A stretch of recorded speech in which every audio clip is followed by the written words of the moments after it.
안녕하세요, 제이폼입니다. 오늘은 오랜만에 부동산에 대해서 이야기해볼까 하는데요. 제목은 집값 떨어질까봐 내 집 마련 아직도 못하고 있는 분들께 라고 지어봤습니다.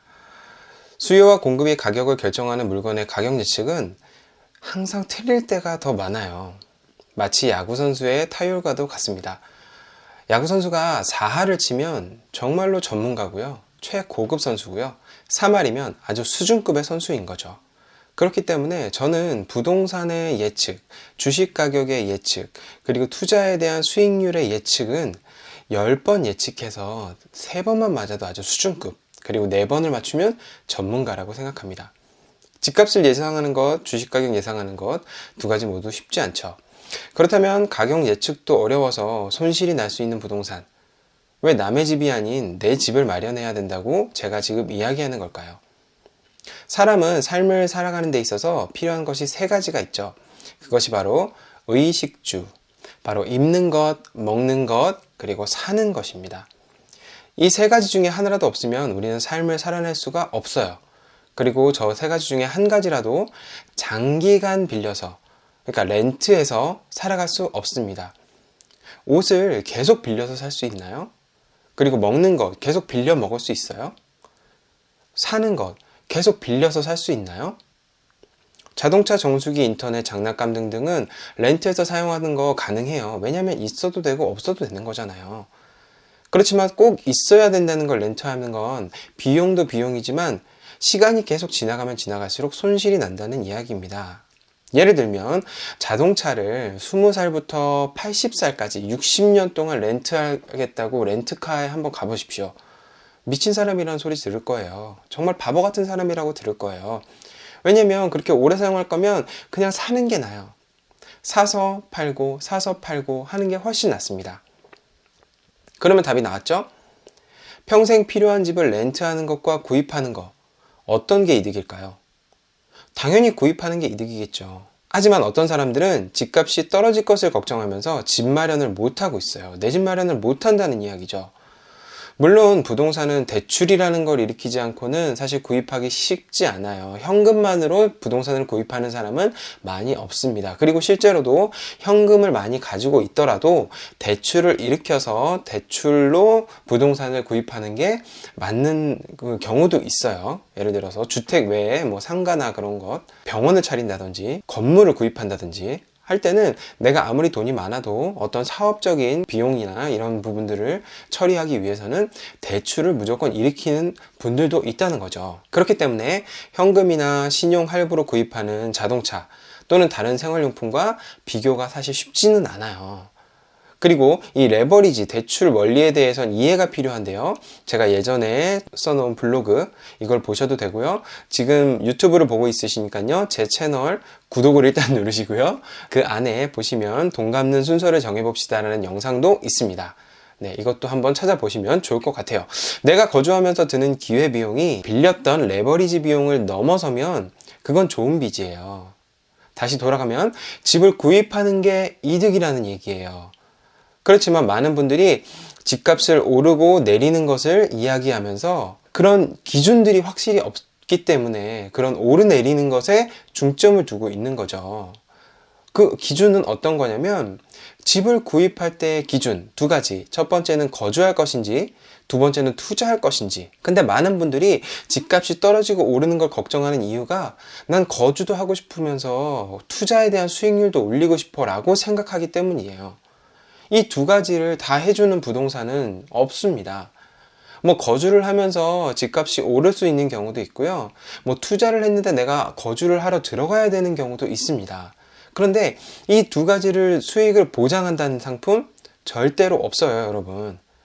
무조건 수익을 가져다주는 무언가는 이 세상에 없습니다. 여러분, 저축이 무조건 수익을 얻어준다고 생각하죠? 아닙니다. 저축도 이자율이라는 것이 있잖아요. 1%든 2%든 3%든 그 퍼센트만큼 이자를 주는 건 확실하지만 그것보다 훨씬 더 많이 물가가 올라버리면 그건 손실인 거예요. 그렇기 때문에 이 세상에는 무조건 수익을 가져다주는 무언가는 절대로 없습니다. 그런 걸 파는 사람이 있으면 100% 사기꾼이에요. 절대로 조심하셔야 돼요.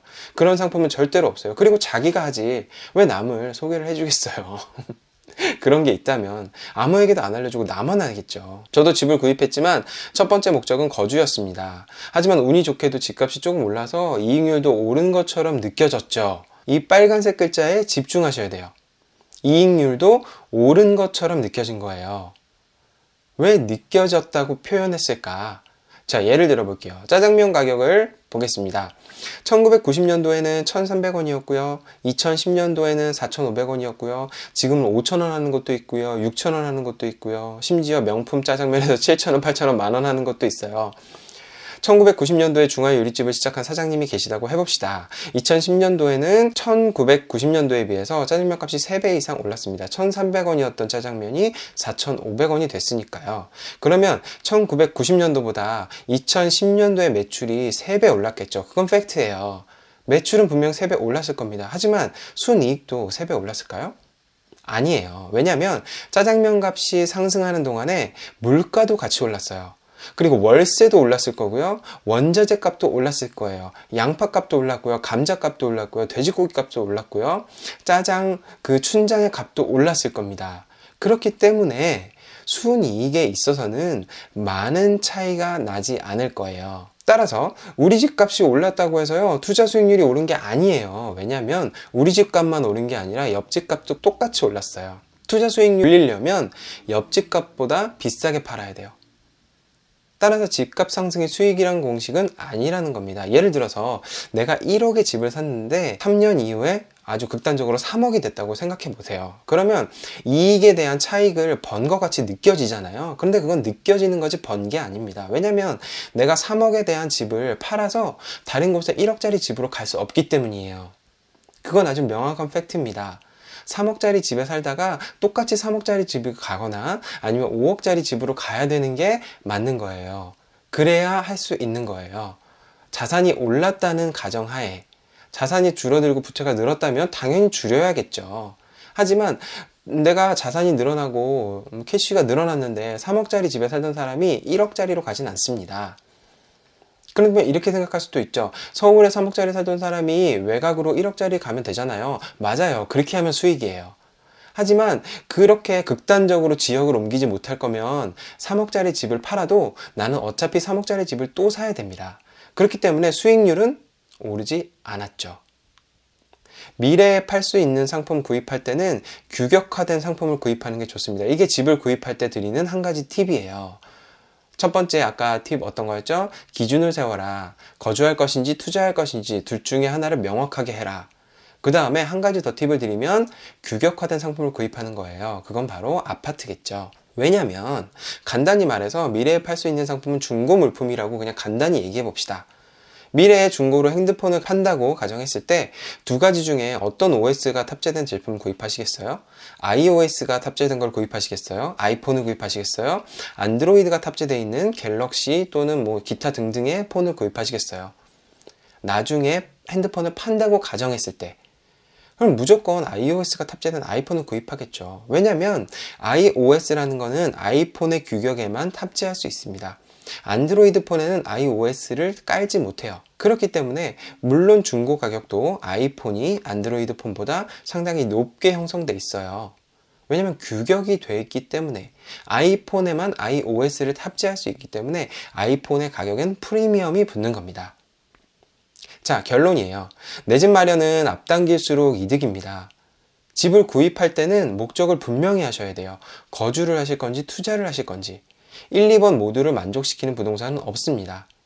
그리고 규격화된 부동산을 구입하는 것이 중고로 판매할 때 이득이기 때문에 이것까지 생각하시면 좋을 것 같아요. 내 집 마련을 망설이시는 분들 꽤 많아요. 돈이 없을 수도 있고요. 뭐 대출 받는 게 부담스러울 수도 있고요. 힘들어질 수도 있어요. 하지만 여러분 내 집 마련은 앞당길수록 이득이에요. 계속 렌트해서 사실 거 20년, 40년, 60년을 렌트해서 사실 거면 여러분 무조건 손실입니다. 무조건 손해예요. 구입하시고 뭐 팔 때가 되면 파시는 게 좋고요. 그거 이유가 뭐 집값이 올라서 팔거나 그런 것보다는 내가 다른 곳으로 이동하거나 더 큰 집으로 이동하거나 이럴 때 파시는 거예요. 주식도 여러분 마찬가지입니다. 언제 사고 언제 팔아야 되냐고 질문을 많이 하세요. 저는 아주 명확합니다. 주식은 싼 값에 사서 적정가에 파는 거예요. 그러면 일단 싼 값에 사는 거는 싼 값이 될 때까지 기다려야 되겠죠. 기회가 올 수도 있고 안 올 수도 있어요. 그럼 기회가 왔을 때는 싼 값에 사야 됩니다. 그리고 적정가에 파는 거, 과연 어떤 게 적정가입니까? 라고 얘기할 때 저는 아주 명확하게 얘기합니다. 여러분이 현금이 필요할 때 파는 겁니다. 여러분이 돈이 필요할 때 파는 거예요. 그 돈이 필요한 이유는 여러 가지가 있겠죠. 다른 더 싼 주식이 생겼거나, 아니면 정말로 뭐 집을 구입해야 된다고 해서 현금이 생겨야 되거나, 아니면 사업을 해야 되는 현금, 캐시플로우가 모자라서 현금화해야 되거나, 그럴 때 팔아야 된다고 저는 생각합니다. 시총 계산하고, 그리고 그 주식의 적정가나 그런 것을 계산할 수도 있어요. 근데 저는 그것보다는 계속 주식을 모아 가시다가 현금이 필요할 때 파시는 게 맞다고 생각합니다. 집도 마찬가지예요. 주식보다는 부동산이 훨씬 더 롱텀이잖아요. 그렇기 때문에 집을 언제 팔아야 되냐, 집값이 올랐을 때 팔아야 되냐, 아니면 집값이 떨어졌을 때 더 이상 떨어지지 않게 팔아야 되냐, 그거는 아무도 모르는 거죠. 그거는 그분이 결정하시는 겁니다. 어떤 이유에선 간에 집을 팔아야 되면 팔아야 되는 거예요.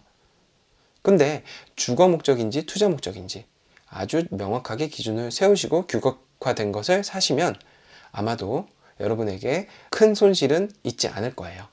자, 오늘은 여기까지고요. 지금까지 제이폼이었습니다. 고맙습니다.